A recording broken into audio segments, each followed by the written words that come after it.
For the very latest, let's cross live now to Luke Shrago. He's our reporter on the ground in the Israeli city of Tel Aviv. Luke, we've had reports of further Israeli bombardments overnight. What is the very latest?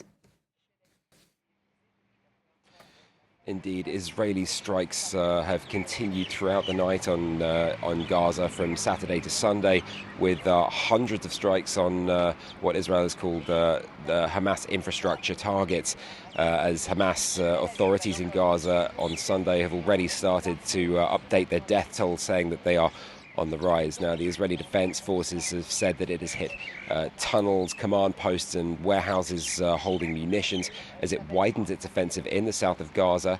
On Sunday, it warned people and Palestinian civilians to move from 20 zones in Khan Yunis.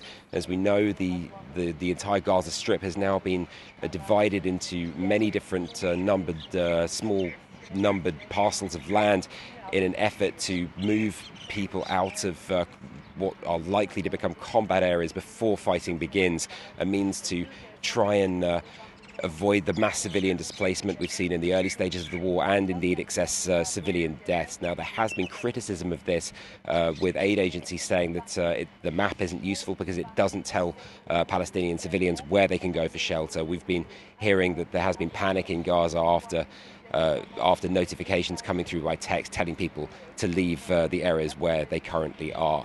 Elsewhere, Israel has said that it has started a deconfliction mechanism. Now, that's something that's designed to work hand in hand with aid agencies and indeed civilians, trying to avoid them becoming caught in the crossfire. Israel says it's learned lessons early on in the war when we heard numerous reports of aid workers being killed. But even so, the death toll does continue to mount as the population in Gaza again finds itself on the front line of combat. Now, Luke, the US Vice President has this weekend urged Israel to reduce harm to civilians in what was perhaps her strongest statement to date. Where exactly are we in terms of international efforts to find a breakthrough here? I've seen international pressure continuing to mount after the collapse of the truce early on Friday in the morning.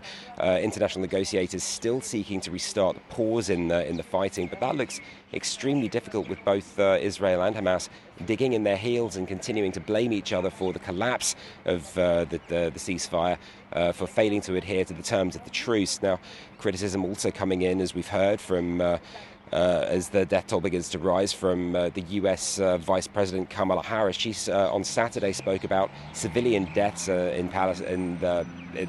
Palestinian civilians and the sheer scale of the suffering. The World Health Organization too has been expressing deep concern. Now, Israel, for the time being, is determined to stick to its aims. It wants to get its hostages back. It wants to destroy Hamas entirely, and it wants to ensure that no similar threat can ever come from Gaza again by the end of the war. Now, one of the ways it's seeking to do this, we've heard now, is that it wants to install a buffer zone deep into Palestinian territory.